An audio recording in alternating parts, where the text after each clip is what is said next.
Good morning, dear Thai, dear respected and beautiful Sangha. Today is the 22nd of January in the year of 2015, and we are sitting together in the Dharma Cloud Temple of Upper Hamlet.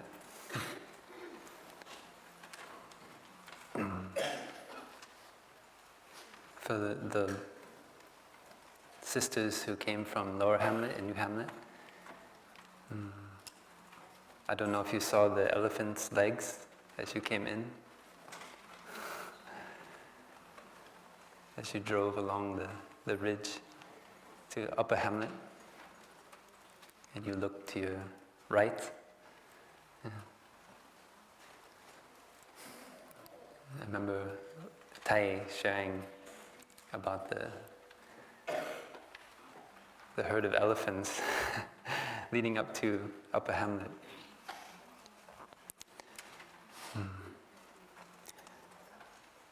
There's a story about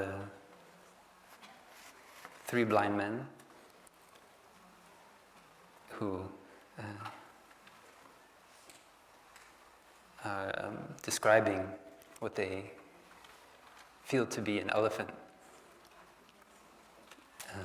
One of them has his hand on the leg of the elephant. It's very rough. Yeah.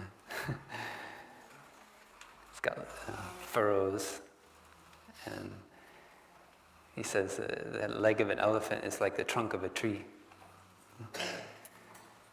The other blind man has his hand on the ear of the elephant. It's very smooth and soft. So he says an elephant is very smooth and soft. And the other one has his hand on the tail of the elephant. And he said, an elephant is like a broom. So which one is right? Yeah, many of us know that story. I share it because I think of it when I come into Upper Hamlet and I see the oak trees. When we go on the walking meditation around Upper Hamlet, I like to stop and put my hand on the oak tree, on the leg of the elephant. It reminds me always to check if my perceptions are correct. And invites me to practice humility, to recognize my limited understanding of things. Yeah. That is the topic of this talk. And I'd like to start just by sharing my gratitude. First, my gratefulness for Thai.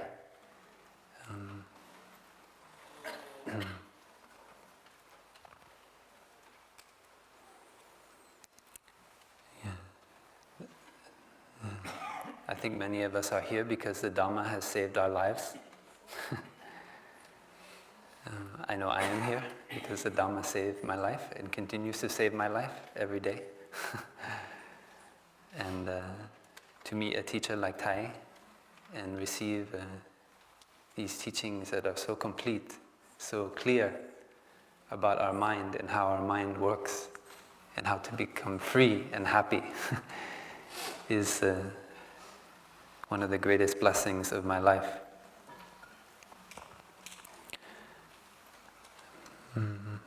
I'd like to share my gratitude for my elder brother Thai Phap Dang, who's here.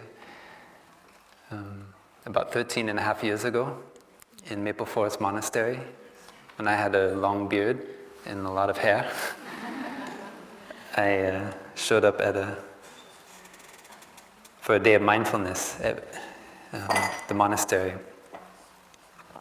and found out that there was a family retreat happening.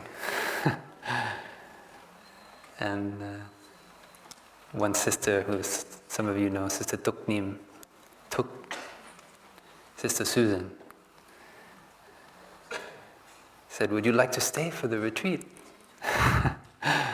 Because she saw that I loved it there so much, I went and I put away the washing bins after we washed up in the meals. I tried to find things I could do to help, anything I could do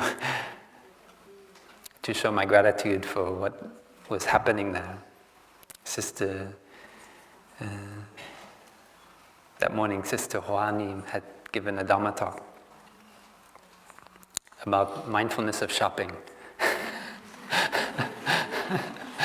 I always remind her about that talk. She says, the young sisters come to me and they say, there's a sale, we need to go to the store. And I say, why do you need to go to the sale? Why do you need to go shopping? Later I found out that Sister Huanim likes to go shopping. So I think we give our best Dhamma talks about the things that we find most difficult to transform. That's why this Dhamma talk is about wrong perceptions. Because I know I have a lot of wrong perceptions. And I don't know what, but I don't know what was going on in that Sangha that I met at the top of the hill at Maple Forest, but there was something very joyful, very real, and very long-lasting. I remember I wrote a poem because they had just built the new meditation hall on the top of the hill, the barn. And when I was walking up there, I discovered it, because we hadn't used it yet. We'd been doing sitting in the sugar shack down the hill. And the few times that I'd been there, and when I walked up the stairs to the new meditation hall, I had this insight of what was going on here. It was something much deeper than any Dhamma center I'd been to. Something touched me very deeply. I didn't know what it was. Now I call it brotherhood and sisterhood. But whatever it was, I saw that it was looking for the long run. Not just what can we do right here and right now. Actually, looking deeply into what we can do right here and right now for the long run. Yeah. Yeah. And I don't remember that poem. But I remember it was about the impermanence of the meditation hall, but the long-lasting nature of the Dhamma. And at that retreat there were many young men. Right now we have, I think, 60 men who are staying in Upper Hamlet for the winter retreat, practicing very diligently. In that retreat there were a number of young men. I remember one, and I shared a lot with him. And we really liked Thayphap Dang's Dhamma talk. So together we invited him to give an extra talk.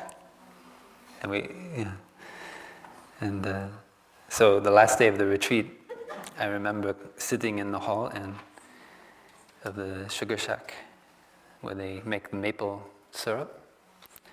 And we were maybe 15 or so young men. And then Thayphap Dang opened the door, and he'd just taken a shower. And so he was a little bit late, and he had, I think, a bowl of tangerines. And that was my first tangerine meditation. And that was also the first Dhamma talk that I learned about teachings of manifestation only, teachings on our mind, and how to transform our wrong perceptions, how to allow the light to penetrate deeply into our consciousness so we can shine light in every direction and understand clearly what's going on. And I was pretty blown away. We were all pretty blown away, I think.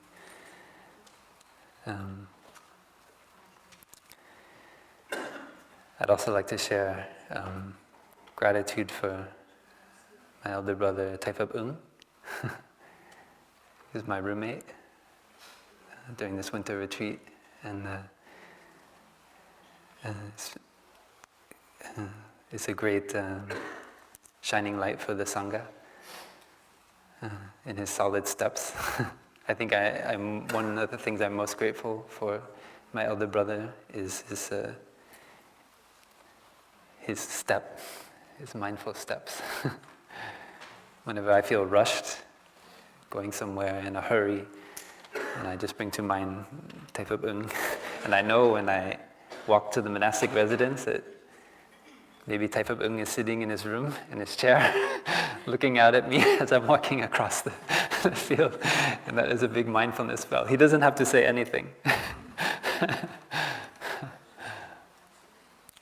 And he also takes very good care of me as his young brother. And I'd like to thank my elder brother Taifab Do, who's filming this. This talk is also about subject and object.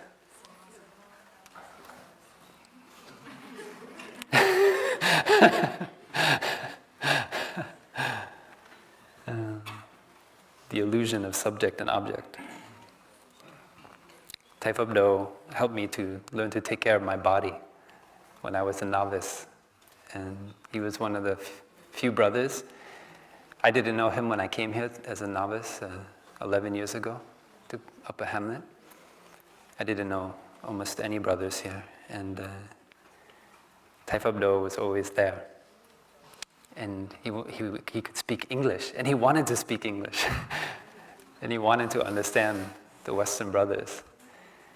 And many times Taifab Do helped me become free of my loneliness, to be in a different culture, twice in a different culture, in a Vietnamese culture embedded in France,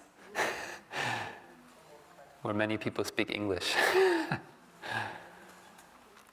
And in our novice class, we practiced mindfulness of the body, not only with our breath, but also giving each other massage. And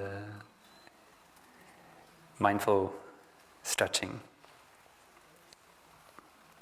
How to take care of each other, how we take care of each other as brothers and sisters. I learned from my brother Do. And also how to fold my clothes. How to mindfully fold my robe. If you ever need a class on how to fold your clothes, please ask Taifab Do. He can give an hour-long class, and I promise you will not be bored. It's very fascinating. And I'd also like to share gratitude to my elder brother Taifab Yung, who has been my mentor for many, many years as the abbot at Deer Park, where I lived, and who is also a great spiritual friend. There's a sutra that I love very much called the Half Sutra. That's a short name, but it means sutra on half the spiritual life. And Ananda comes to the Buddha, and he is very excited. He said, "Buddha, I had an insight." I think the Buddha also had a lot of joy when he saw Ananda have an insight.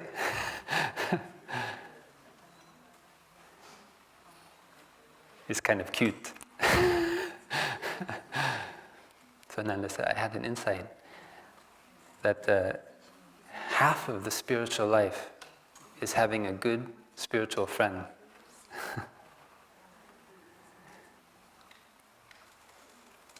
And the Buddha immediately said, "Ananda, don't say that. Don't say that. The whole of the spiritual life is having a good spiritual friend. The whole of the spiritual life."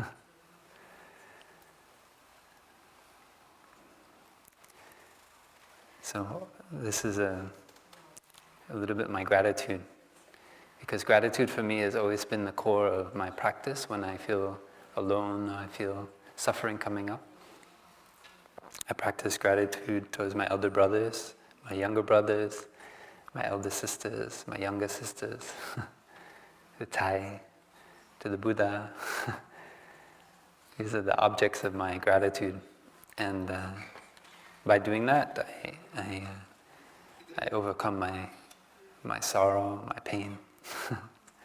So thank you for being there for me, my elder brothers.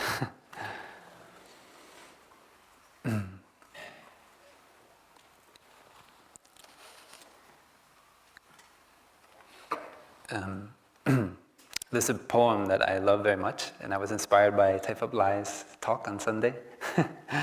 He's very good at reciting poems. This is a poem by a man named Wendell Berry. He's an organic farmer, poet, writer, and also one of the great statesmen without a title in the United States of America. He's still alive. And he's written many wonderful poems and books about. There's a wonderful book called "What Are People For?" It's one of my favorite titles of a book. Sometimes today we forget what people are for in the way we live our lives. And for me, the brotherhood and sisterhood that we have here is what people are for. This poem is called Great Trees. We have a tree, something like a tree.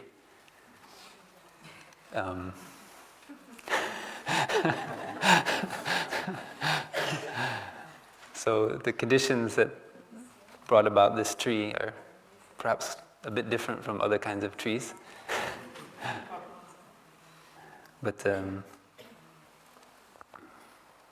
I think it will give us an insight into imaginary perceptions.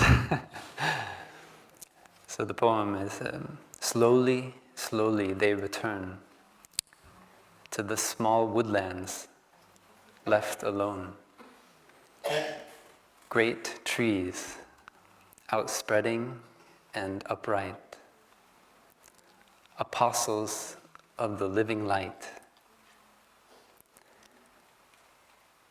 patient as stars, they build in air, tier after tier, a timbered choir,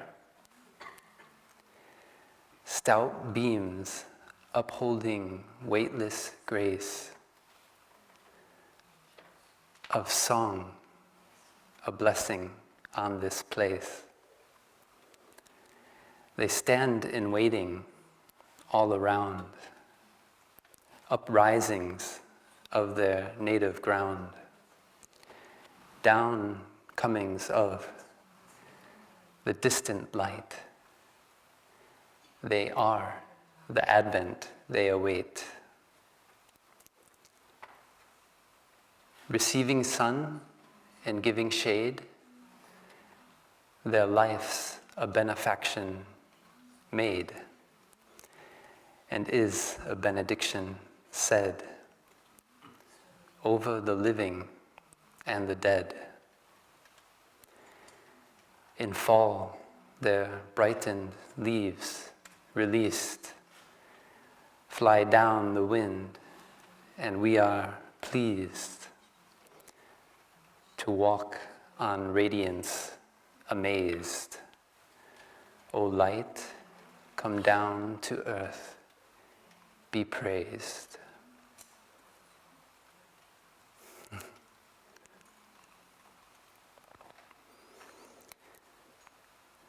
That poem is about the nature of trees. And today we're going to go a bit into the nature of our mind and the seeds that are there, which are like the trees. They are uprisings of their native ground.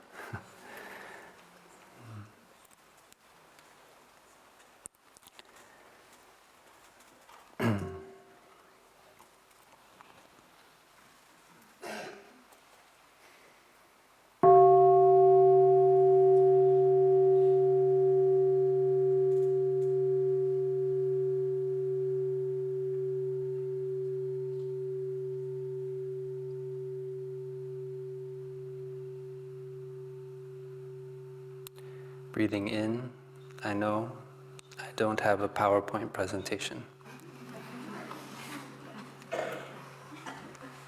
Breathing out, I know I have a handout.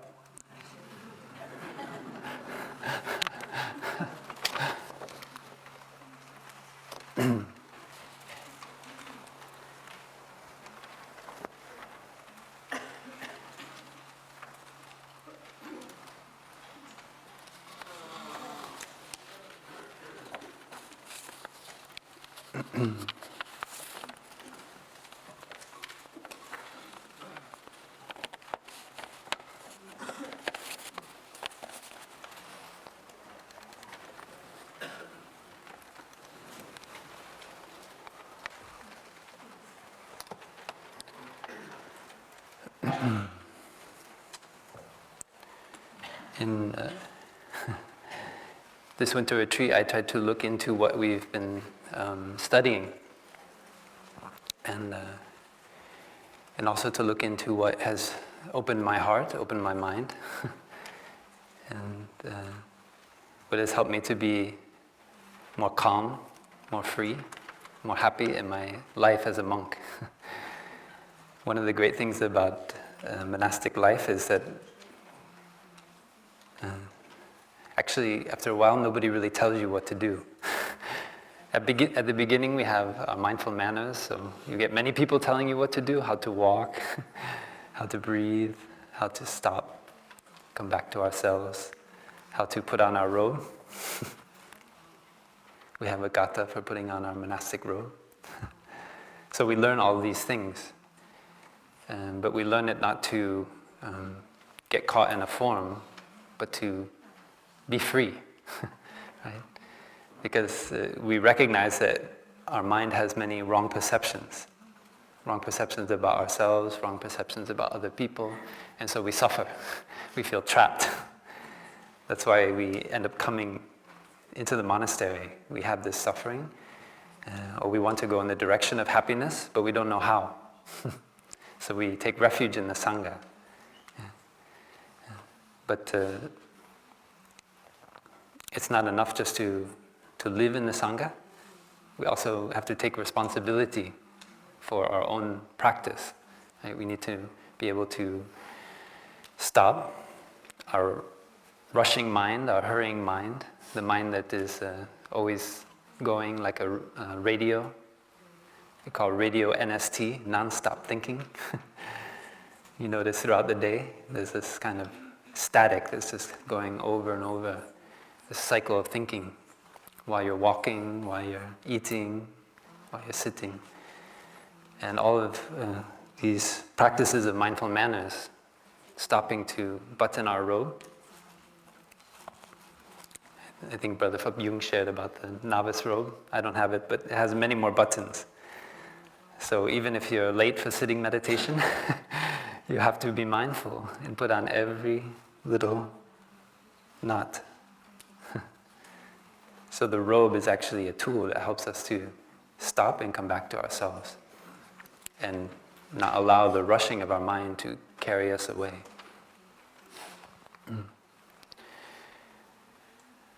In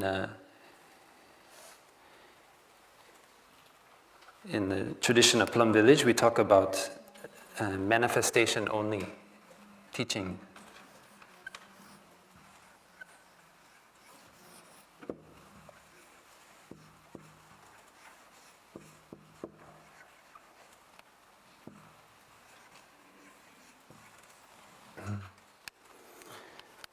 Manifestation is raw perception, raw awareness. Yeah.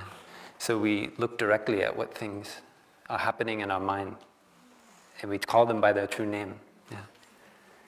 So when we are able to touch things directly without adding our thinking, then we are touching this manifestation only. We don't add anything. Yeah. It is the nature of our mind to fill in. Yeah. if you turn over on this sheet, I have a diagram of the eye. It's a human eye.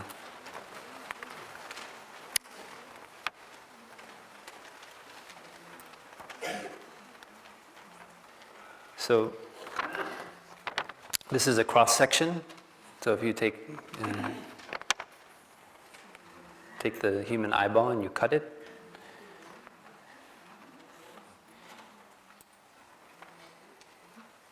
this part on the bottom is the retina. So that is where our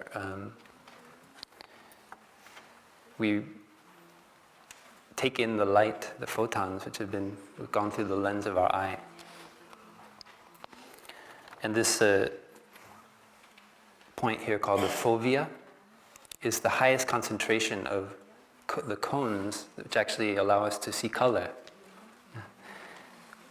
If you look over on this diagram here, this on the bottom you see this degree of eccentricity. That is the degree of going to the left and to the right. I'm looking at this. To the right or to the left of the fovea. Right?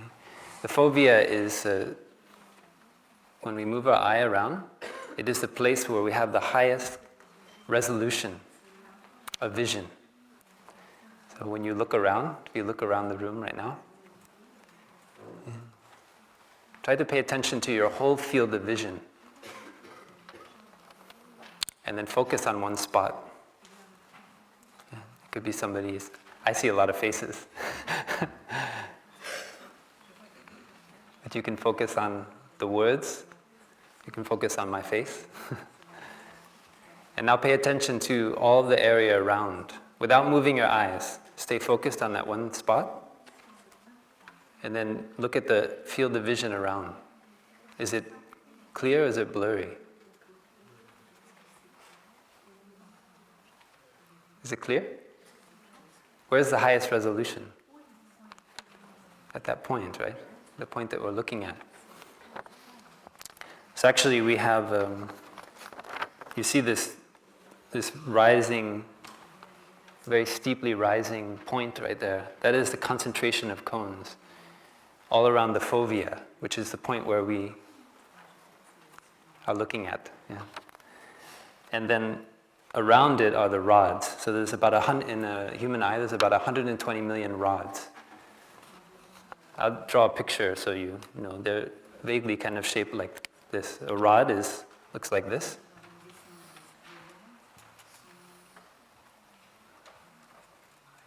I'm not very good at drawing.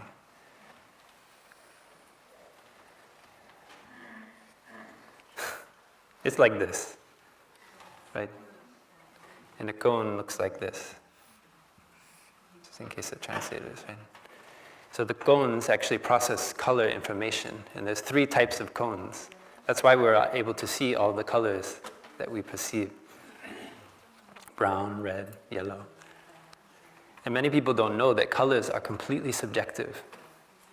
It means the reason we see brown and purple is not because objects are brown or purple. It's because of the nature of the human eye. And it turns out that many of us, we have an agreement about colors, but we actually don't know for sure if everyone sees the same colors as we do in the same way. It's very interesting. The wavelength of the light that reflects off of our clothing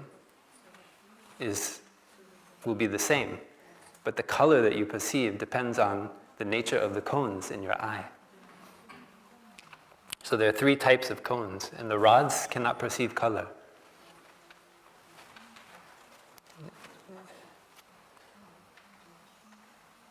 There we go.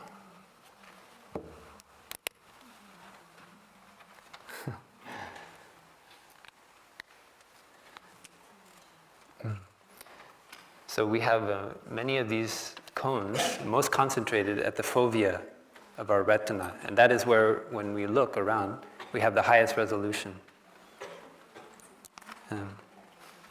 You also notice there's a blind spot. So there's the optical nerve which comes out from the eye. And at that spot, we actually don't see anything. It's very interesting because it looks like we see everything, right? You don't see a big black hole in the middle of your eye. But actually there are tests you can do to show that your brain is filling in missing information. There's no rods or cones at the blind spot of your retina.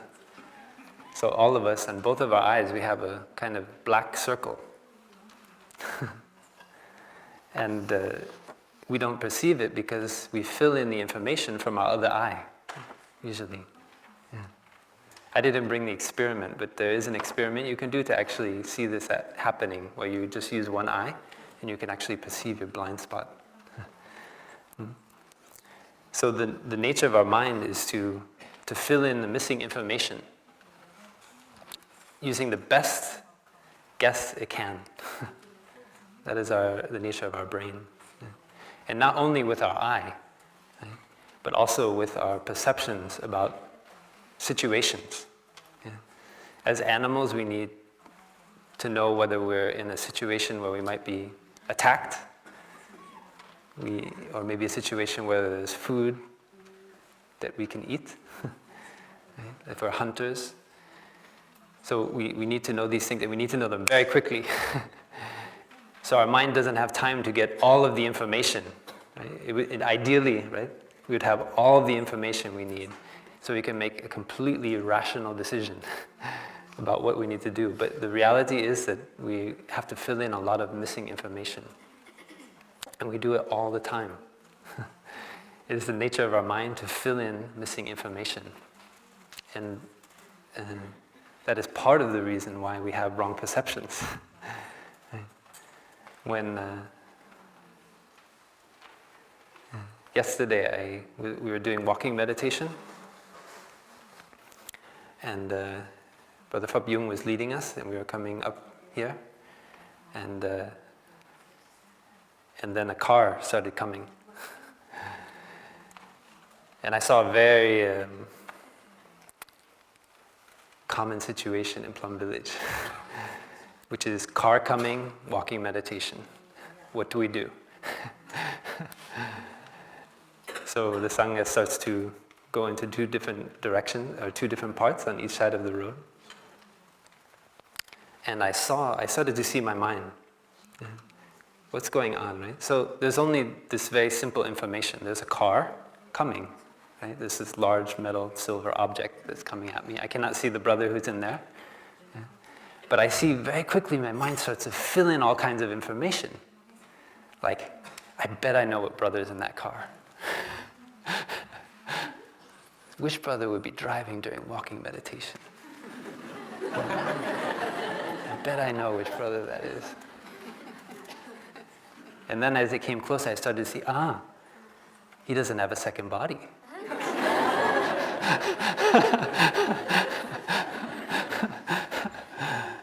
This is all happening. This is the play-by-play in my mind, right? My mind is filling in information. Yeah? I don't know this. Where is this coming from, right? So it's the habitual action, right? When we look into the teachings on manifestation only, many of us have seen Tai teach many times about the mind having two levels. Right? We have the store consciousness,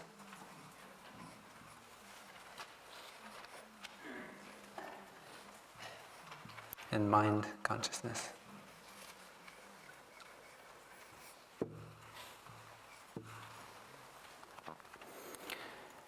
Another name for the store consciousness is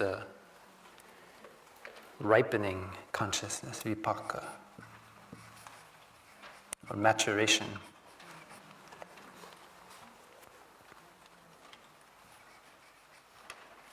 So when we talk about trees being uprisings of their native ground, right? So the seeds in store are rising up from their native ground. Yeah. Store consciousness is something that we don't perceive directly. It is a continuity, right? So when there's no car in my field of vision. I can't see a car anywhere, I can't hear a car. Yeah. So in my mind consciousness, there's no input from the eye, ear, nose, tongue, body, or mind about a car in this present moment. But when I say the word car, it stimulates a seed in my store consciousness. Yeah. I have perceptions about a car that have been stored there many, many times. Right? There's my experience of riding in a car, of seeing cars driving by. Yeah. So I have that seed of all these experiences around a car. Yeah. And with my eye, when I start to see forms that stimulate that seed, then it rises up the concept of a car in my mind consciousness. So I start to have this idea about a car.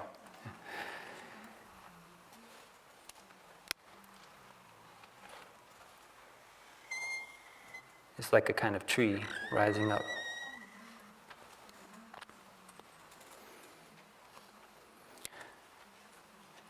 And then I have views. For example, I have views about driving the car during walking meditation. And that view can make me suffer if I'm not careful. Right? Yesterday I was really practicing. I was preparing for this Dharma talk a little bit. So I was really practicing, and I wasn't allowing it to also water my seed of anger. Because I know I have the seed of anger.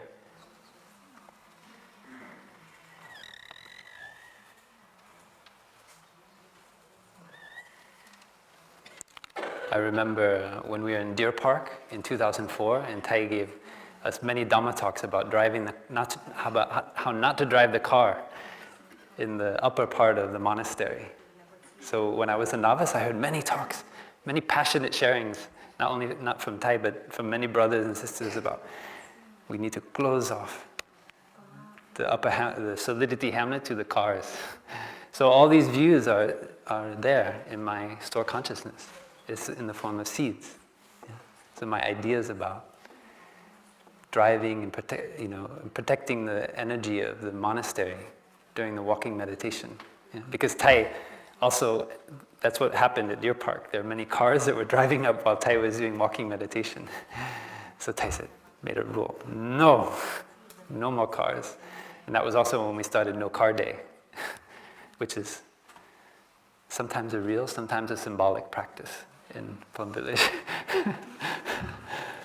But anyway, so we have views about I have views about car driving during walking meditation, and I start to think, this brother is disrespecting the monastery rules, our practice. Tai! I'm filling in all this information. I'm filling it all in, right? There's only the situation of a car that's coming. Yeah? That's it. Right? But all of this story is being created by my mind, based on views, seeds that are in my consciousness. If you look at the sheet,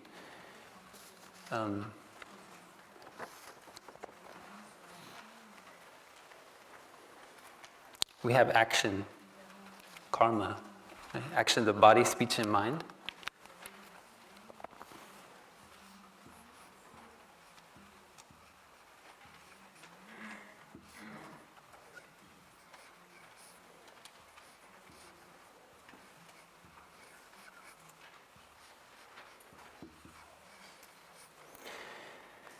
So these actions, they don't just disappear. That is the insight the Buddha had, a very, very important insight. Our actions don't just disappear.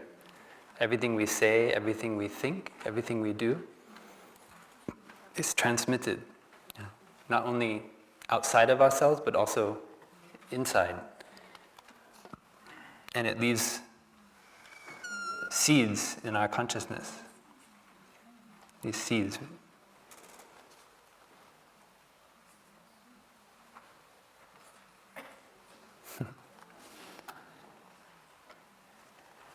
And not only the action, but also the quality of the action. Yeah. So they have a kind of fragrance. In the text of Buddhist psychology, they're called vasana, kind of perfume. So when we act, when we have anger arising in our mind, and then we act out of that anger, so the seed in our consciousness that's planted from that action is imbued with that anger. So when we touch it again, so when I have seen the cars driving during walking meditation many times, and I don't take care of my mind, then I actually create a link. I associate the car with anger. It's my anger.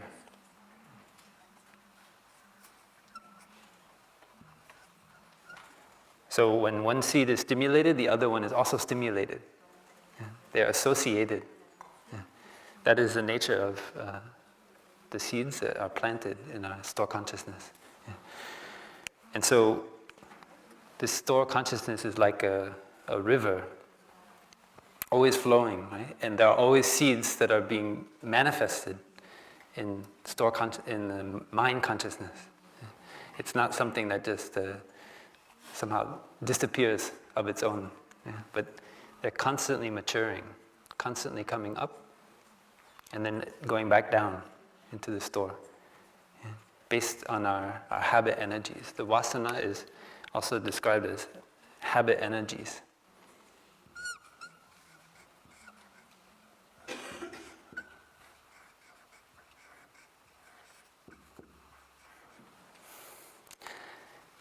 When I think about habit energies, I always think about breakfast in Upper Hamlet.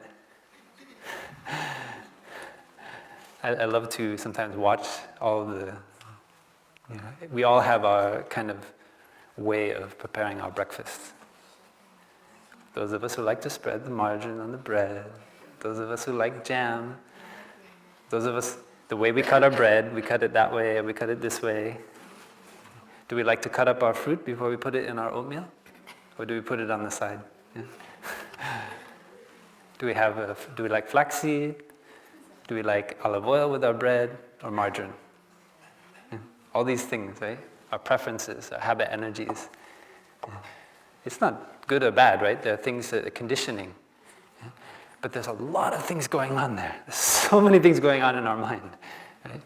And what I wanted to try to illustrate by this handout is these 5 universal mental formations, and how my understanding is they function in every moment to determine whether we put in the tahini first and then our oatmeal, or we put in our oatmeal and then our tahini.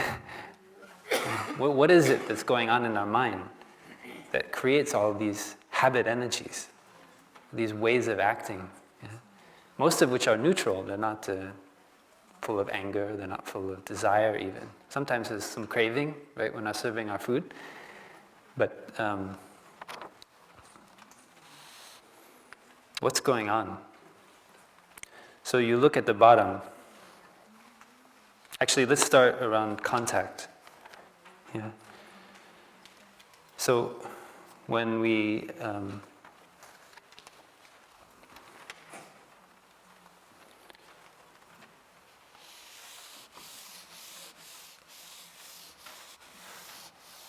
in order for contact to happen,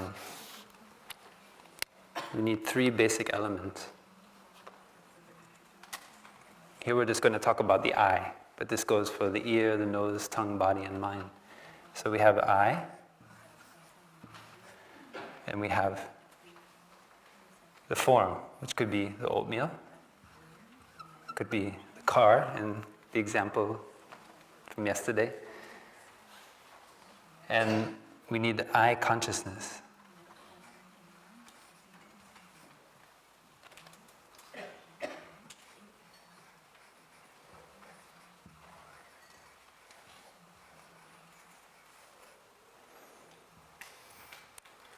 So based on these 3, we can have contact.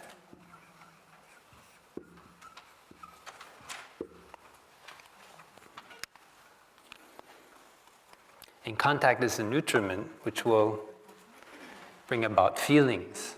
That's why it's so important, because our feelings of pleasure or pain, or neither pleasure nor pain, neutral feelings, are all arising because of this contact. Right? Without the contact, there's no feeling that arises. Yeah. And our feelings are quite often the things that pull us, right? If we really enjoy the oatmeal with sugar, then we want to put a little bit of sugar, a little bit more. Yeah, so we start to get attached to that pleasurable, sweet feeling of having the sugar in our oatmeal. Or when we see somebody that we had a very difficult interaction with, maybe we had an argument. This happens even in the monastery.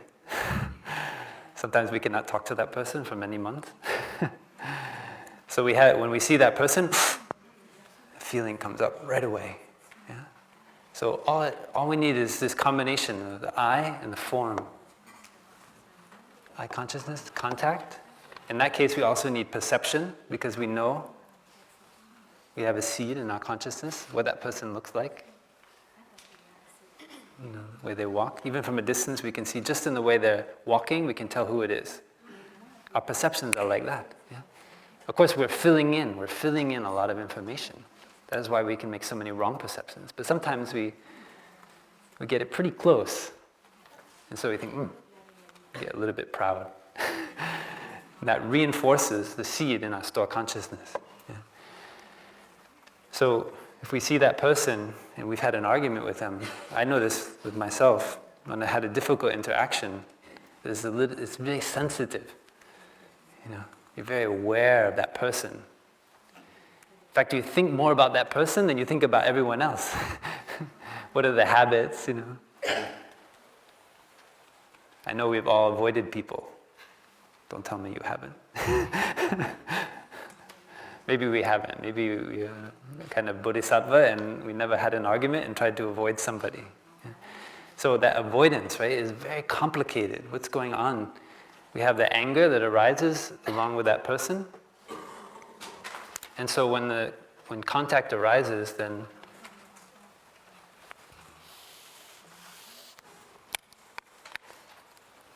it can give rise to perception.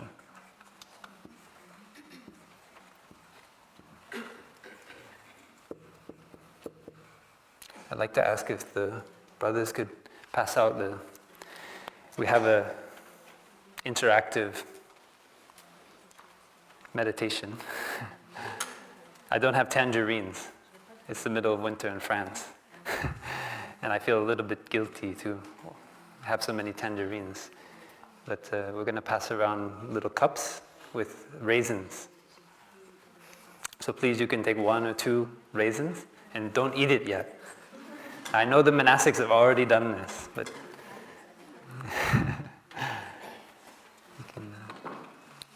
I think there's on both sides we have raisins. So we're going to go a little bit into this perception to understand more deeply what's going on in our mind when we perceive things.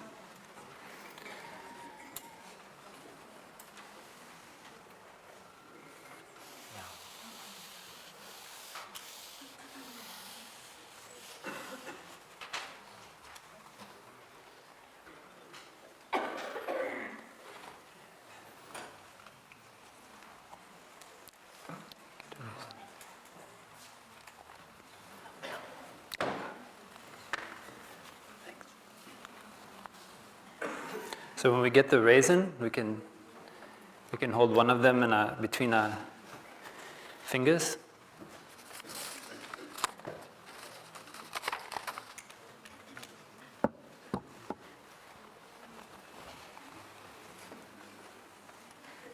We can hold it up to the light.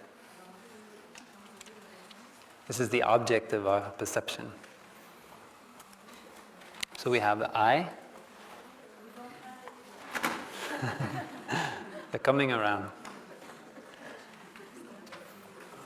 So we have the eye. We have the form of the raisin. and I hold it up to type up those camera light, and I can see through the raisin.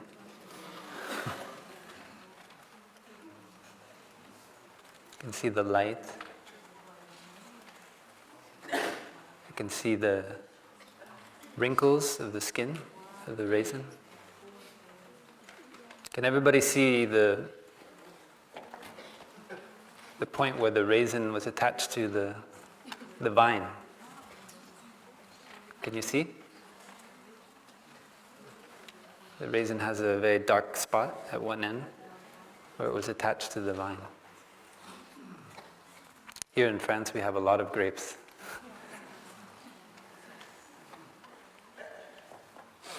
But most of those grapes become wine. But these become raisins. When we look deeply into the raisin, we can see the sun, we can see the earth. It's not hard, it's not difficult to imagine, right? So we're using our imagination now. We can imagine the vines that are around Upper Hamlet.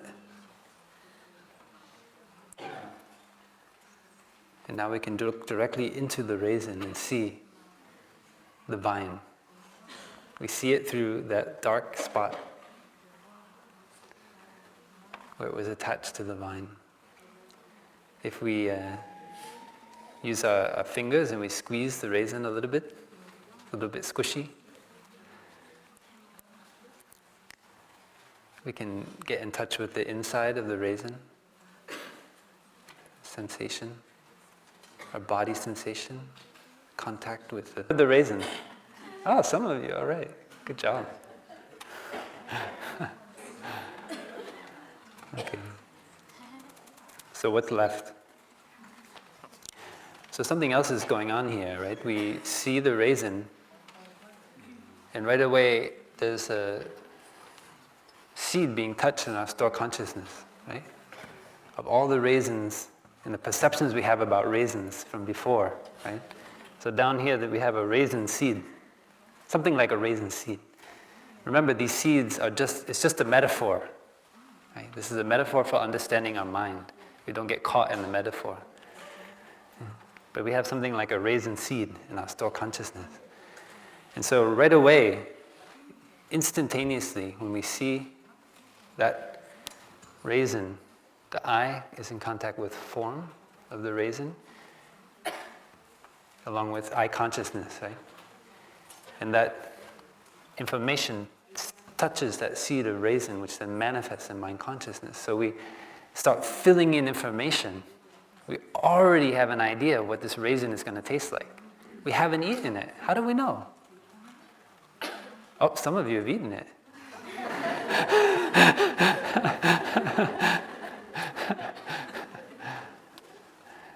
Yeah, desire is one of the habit energies.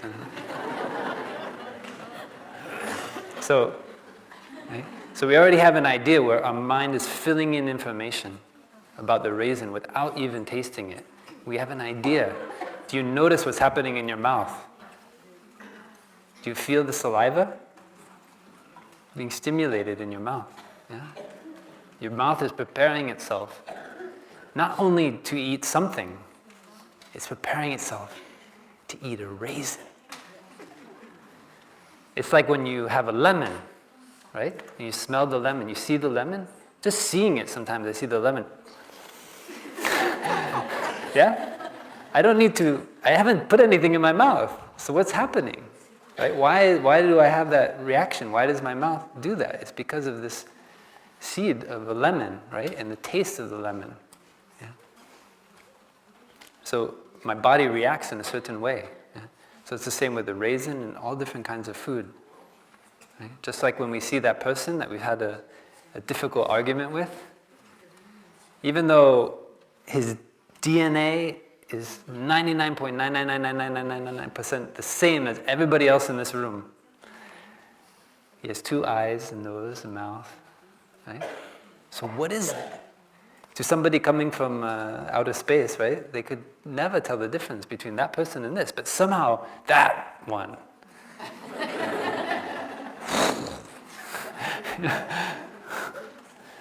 This is the nature of our mind, right?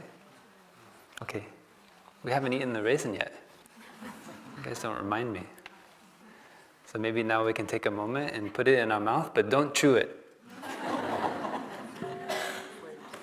We're gonna breathe first. My brother reminded me.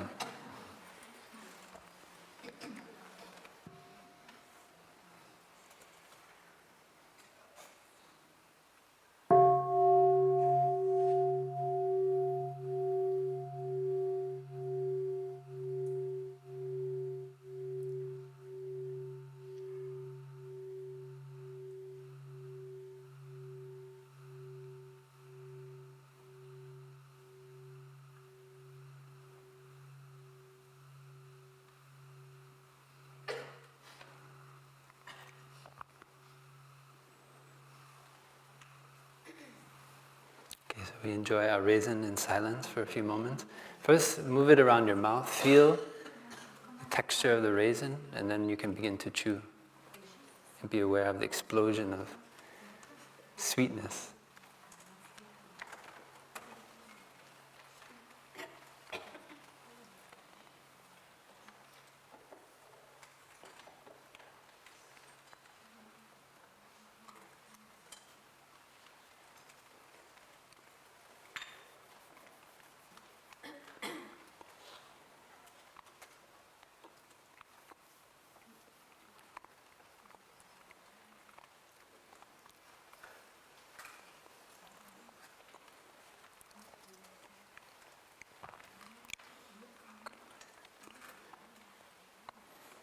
Be aware of the contact your jaw makes, the upper jaw with the lower jaw.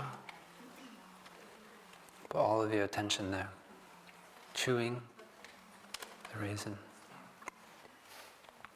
The motion of your throat to swallow, along mixing the raisin with the saliva.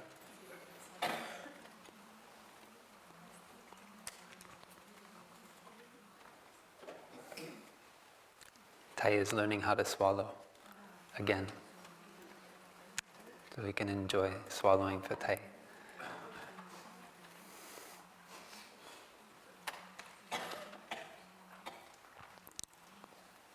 And then we can be aware of the sensation of the raisin going down.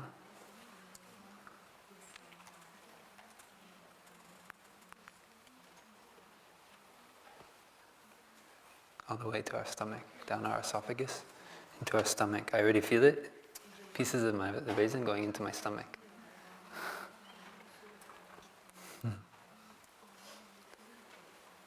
Now I can feel my intestines starting to get in motion. Something's happening, something came into the stomach. So these hormones are being released, telling my intestines to start the peristaltic motion. Yeah. So this is awareness, right? We practice being aware of what's going on. And we use the body sensation. Right? I didn't put on the sheet. I was trying to find something that looked like a wave.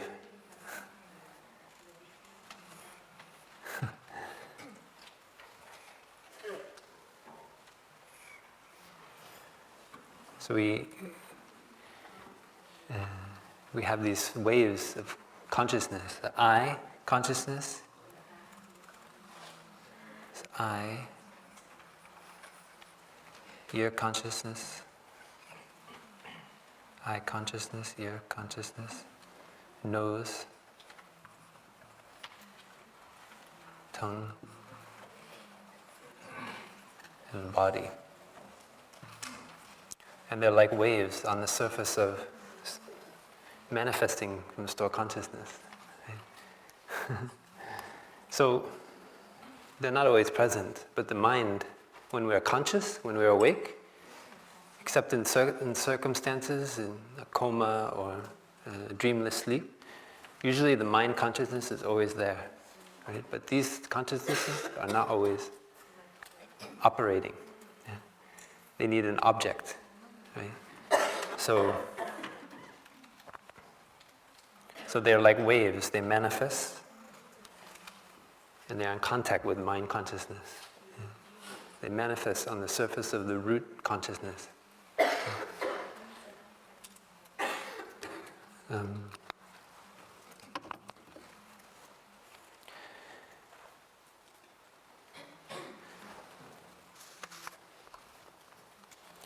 We have a lot of opportunities to change our life. In fact, we have opportunities every moment. We need to understand the point of entry.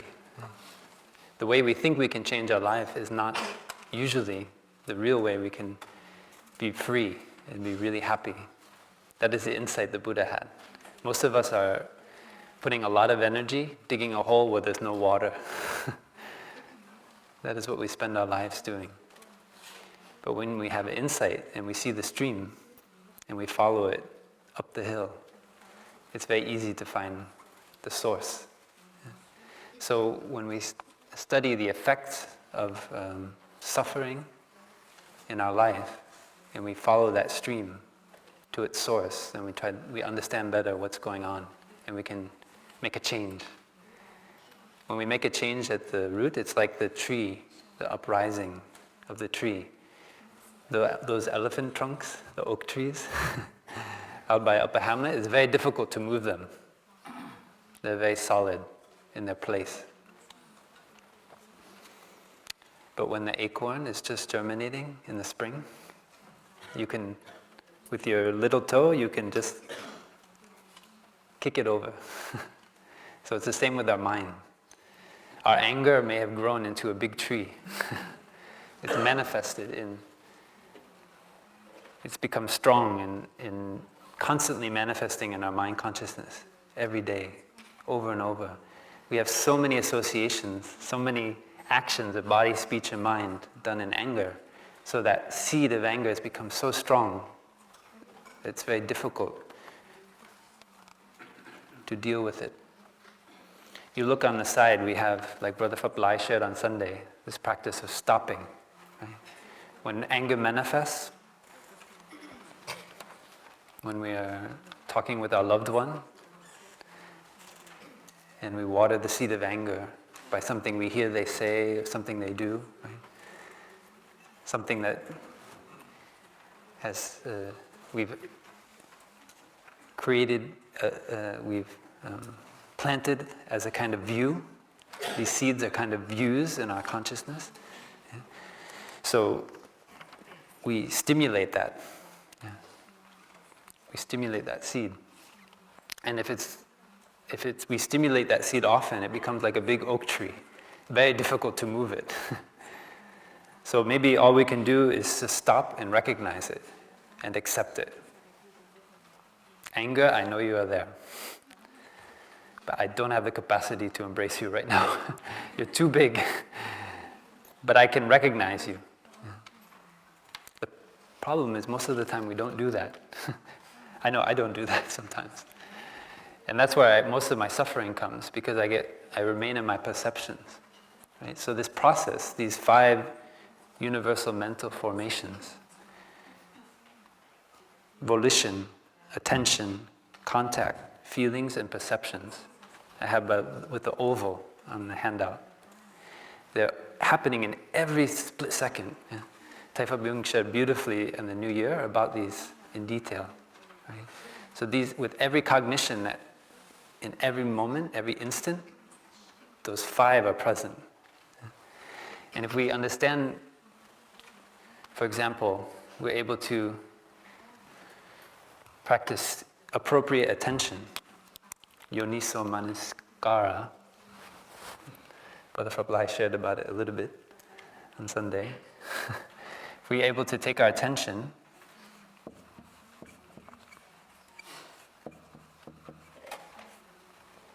appropriate attention.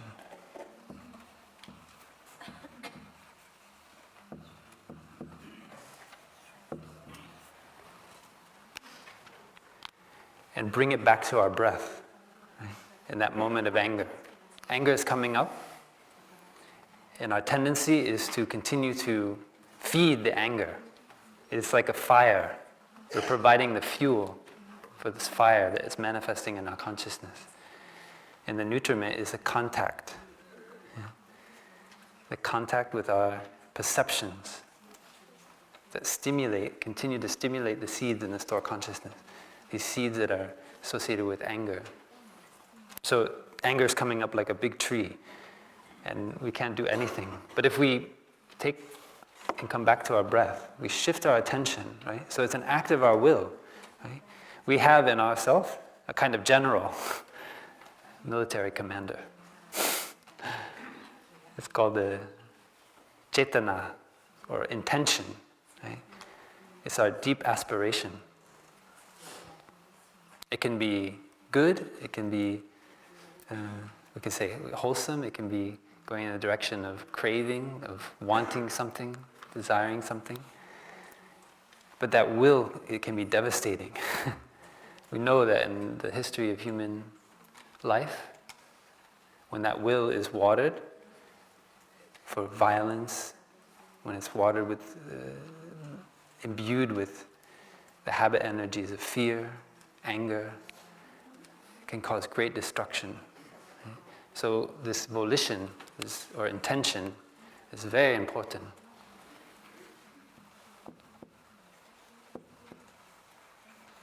We have to look deeply into our intentions. The intention allows us to act and to shift the light of our mindfulness, of our awareness. We shift our attention, yeah, from something that is leading to more perceptions of anger, violence, and fear, yeah, to joy, happiness, or just to our breath, to the simple physical experience of our breath. And we come back to the breath. It's a neutral feeling, but when we put attention over a long period of time to our breath, our body becomes more calm, and we release our attention from the cycle of perceptions which are going around, right? Our perceptions based on anger, if we don't take good care of them, they just stimulate the seeds in our consciousness and create further intention and inappropriate attention. This is a cycle that's happening over and over again in our mind. And this is for us all to see directly. I'm just sharing about it to the best of my ability. This is how I look at my own mind when I try to understand why I'm suffering. Why is this depression coming up? Why is this sadness? I practice to look and understand how I'm stimulating the seeds of sadness or anger in my consciousness. So yesterday, when I saw the car coming and we were doing walking meditation, I had fun with it. I experiment with my mind. Yeah. I see, can I continue? Can I watch these seeds? Can I poke at them without allowing anger to manifest? And I was able to do it. Very interesting. When you develop, you cultivate, the Sanskrit word for meditation, bhavana, is cultivation. When we cultivate the capacity to touch the seeds in our mind, we actually become more free. We're no longer just caught in this cycle of conditioning, of habit energies that just drag us along, day in and day out. Yeah. From morning till evening, we're just dragged by our habit energies if we don't allow ourselves to break free from this cycle. Yeah. And we break free by looking at what is our intention. Yeah. In every moment. Yeah. And we start to cultivate good intention. Yeah. And we start just with the breath, coming back to our step. In a few minutes, we'll practice walking meditation. And when we walk, we enjoy 100% the contact our foot makes with the earth. Yeah? So it means we're not putting our attention on our thinking. Yeah? We're not watering the seeds of anger, worry, fear about the past, worry about the future. We're just 100% in our step. Yeah? The contact, the physical sensation, right? Contact can give rise to perception. It also gives rise to feelings.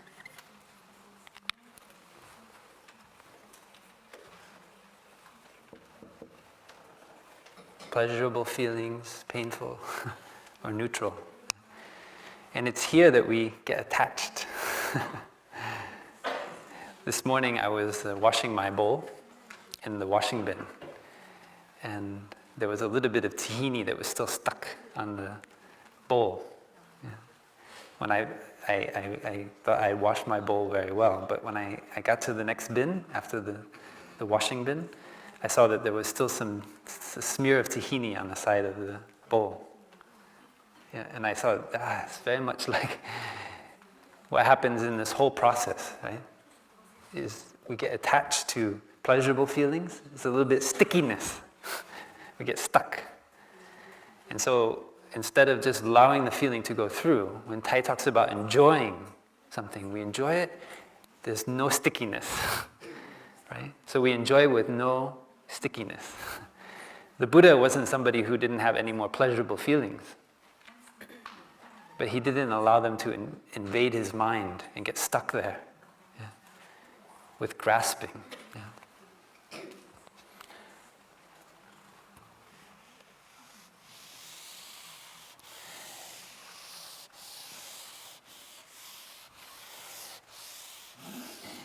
We think we are the subject experiencing the objects of our perceptions.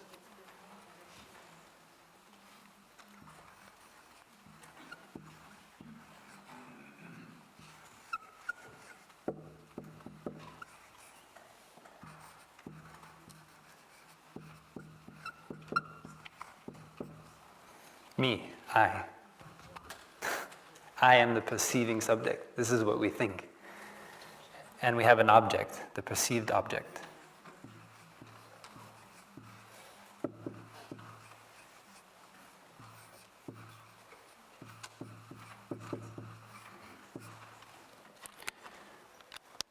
I'd like to read a little bit this passage on the back of the sheet.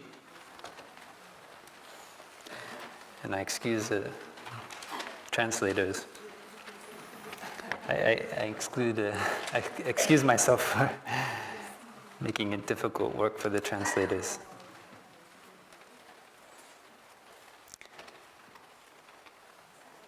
So now in the study of consciousness, there's a lot of interest in what they call the neuronal correlates of consciousness. It means when you see red, which neuron is stimulated and in what way in your brain.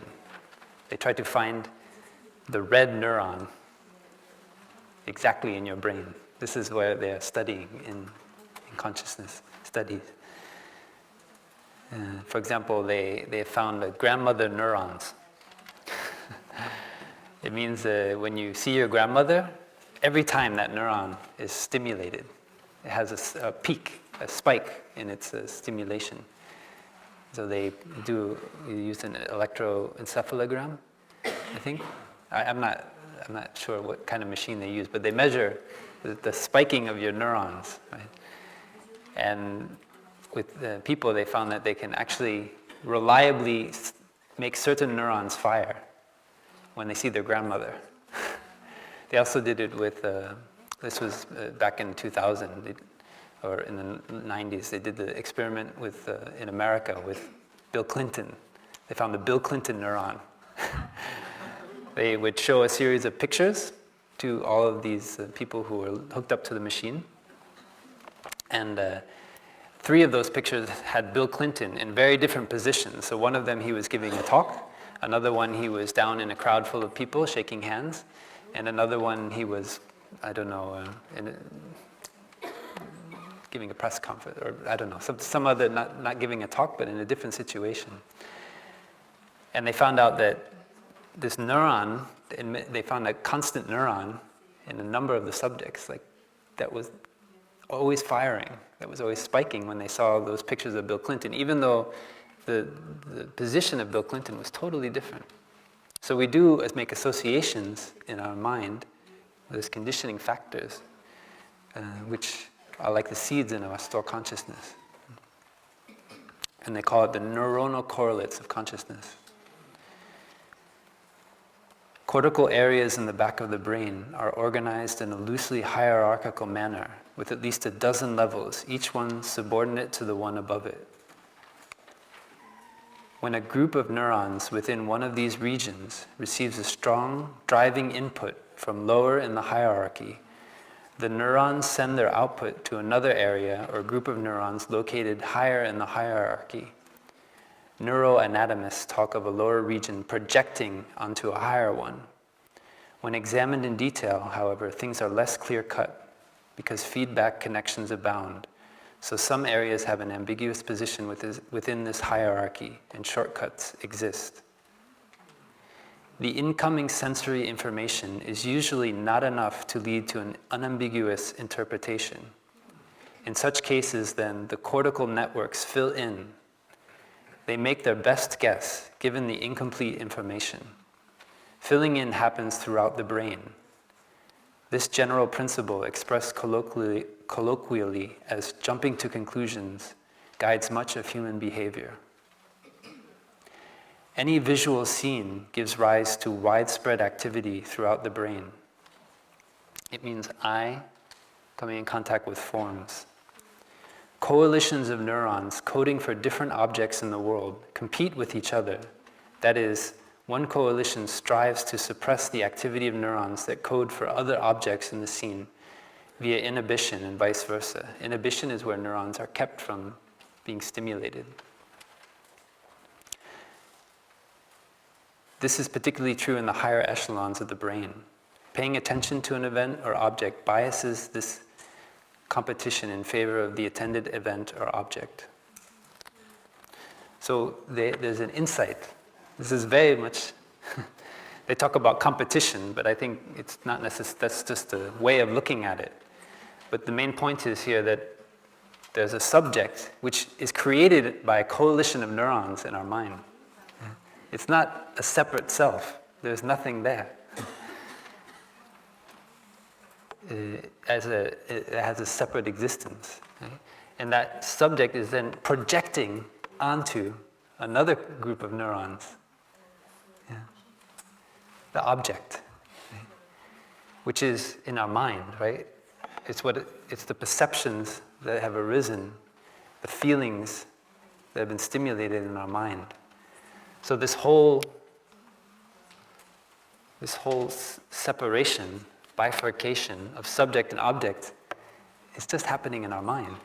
It's not a reality in itself. But because we create that, we create separation. Right? We create me, I, separate from you or the object. Yeah. In the manifestation-only teachings, they talk about Atma, self, me, and mine, or dharmas. Atma, the self, Atman, and dharmas, phenomena, the things we want as our object, the dharmas. Dharmas here means all phenomena. And within this we have all things, everything we perceive. Everything that we experience is mediated through our senses and our mind, right? Which is one of our senses. And most of our suffering arises because of this distinction we make between the subject and the object. We cut. These coalitions of neurons are just projecting one onto the other. Their awareness and attention. And so the practice of manifestation only is to be aware of this imagination, right? Imaginary nature.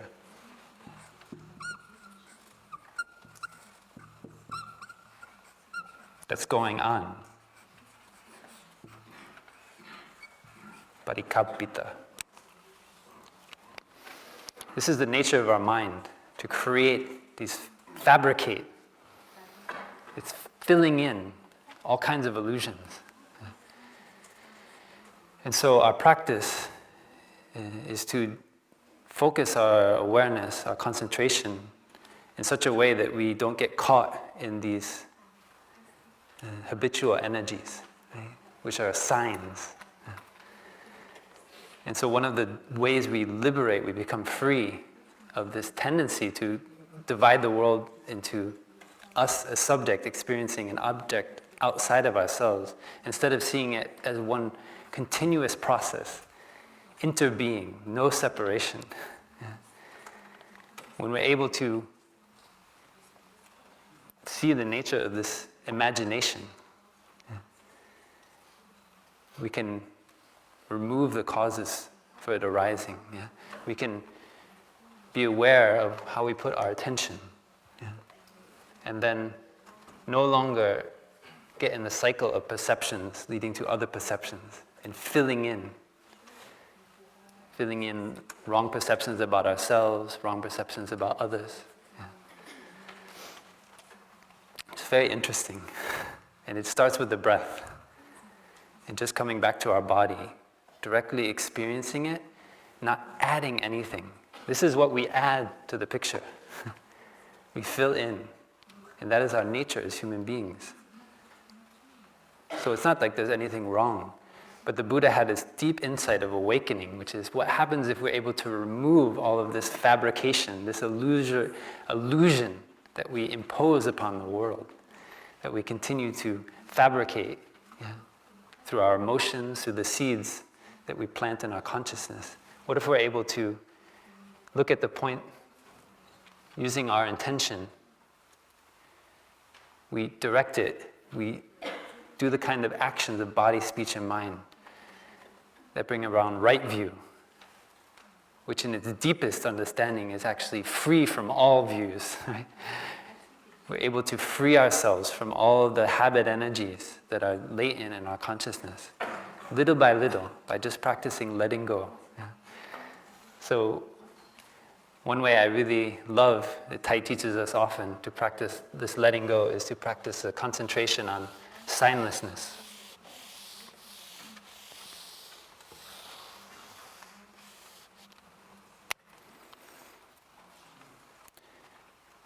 This is a concentration that's part of all the different schools of Buddhism.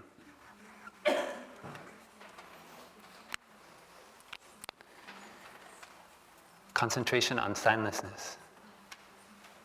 So when we find ourselves fixating on an object, we notice that just like putting our hand on the oak tree, the blind men putting their hand on the leg of the elephant, he has a perception very, very different from the man who thinks the elephant is like a broom, right? Who's holding on to its tail. But for both of them, they insist that they're right. Yeah? So their thinking, right, from their perception is filling in based on the seeds of what they know before, a broom or a tree. Yeah?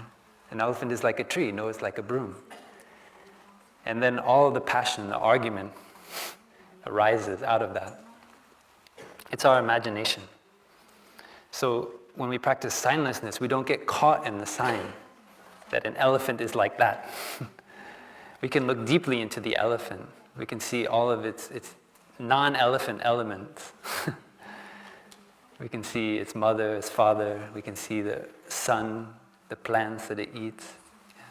We look deeply into it and we see there's no separate self. There's no essence, inherent essence of elephant. Everything we see there is only non-elephant elements. And so we don't get caught in ideas about the elephant. And we practice that with everything. We can practice with the raisin. When we really practice deeply the raisin meditation, then we let go of all of our ideas about what it's like to eat a raisin. And we completely enjoy deeply that raisin. Just the taste, smell, like we were a baby for the first time eating the raisin. With the concentration on signlessness, we don't get caught in our ideas about the raisin, which can just let us throw many raisins into our mouth without being aware of the taste of any of them. Because all we're doing is experiencing the seed manifesting our habituation to the raisin. And that is how we lose our freshness. We lose our capacity to be truly present. How do we be truly present? Here we have the mantra, darling, I'm here for you. How do we practice that? What does it mean, I am here for you? Is it just evident? Of course I'm here for you, I'm standing right here. But am I really present? Am I really being present? Am I able to go into the signless nature of my loved one? To see beyond my ideas, my conceptualizations about her or him? To see them as a flower in the garden of humanity. See all their elements, not only the beautiful ones, but also the mud, right? When we look into the lotus, we see the mud. So when we practice signlessness, the mud is right there in the lotus. We're not confused anymore. We're not caught in our idea about the lotus.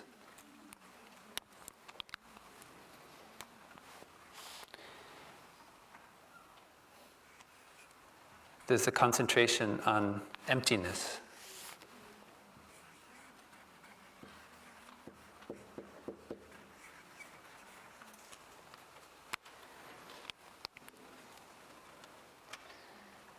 We don't add anything, no imagination. In the second nature and manifestation only is called the dependent nature. Paratantra. It means seeing causes and conditions as they're arising, right? Seeing the nature of our mind, stimulating the seeds. This is actually happening. It is based on this arising of seeds from the store consciousness that we start imagining and constructing, filling in missing information. So the dependent nature is the actual functioning of our mind. It's the causes and conditions that give rise. Stimulation from contact and perception of the seeds in our store consciousness. That is the codependent origination. Right? We see deeply the causes and conditions that give rise to the lotus. Right? Without no mud, no lotus. So the dependent nature is going deeply into no mud, no lotus. But still there's this creating ideas about the lotus. So we need to go beyond. We need to be able to see this fabrication in our mind, this illusion that we create, this movie, and go into the perfected or consummate nature. And the meditation on emptiness is how we do that, parinishpana. It means this dependent nature without the imagination. We're able to overcome this dual grasping. The term is the grasper and the grasped.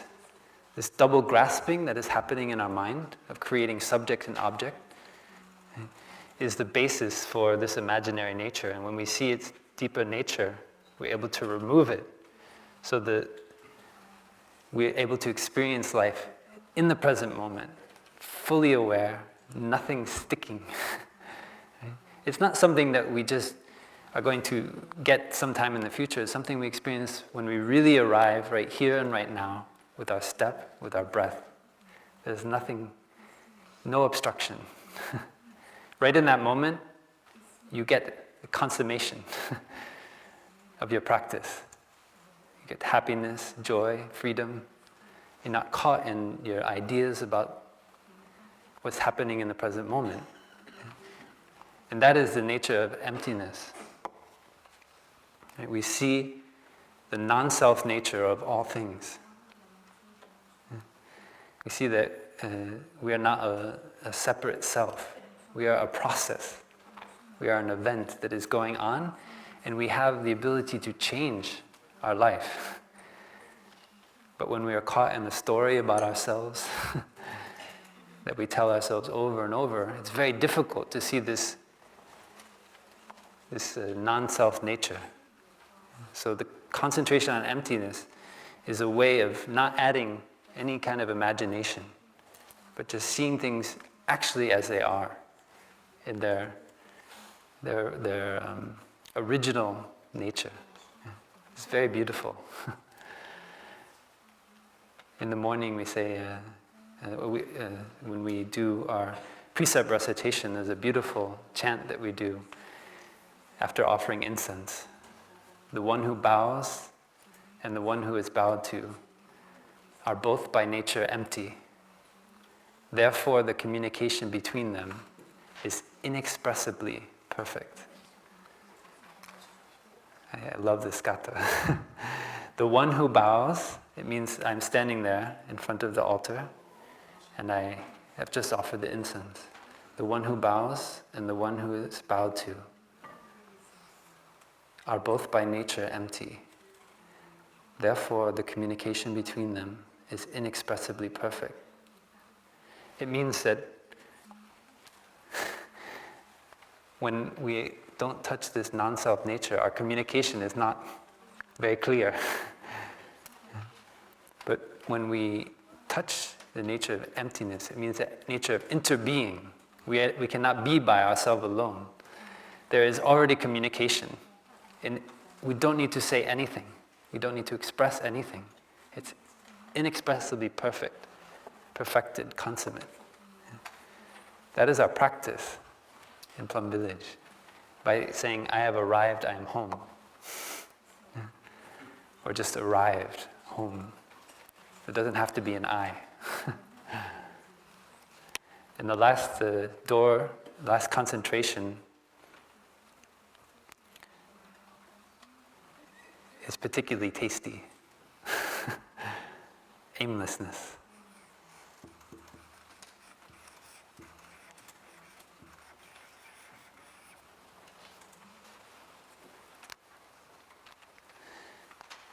It means we don't put something out there in front of us anymore, like a goal. We don't put our happiness out like a carrot in front of the donkey. Some of us like to practice a kind of spiritual athleticism. If we just do enough qigong, enough sitting meditation, enough yoga, enlightenment is guaranteed.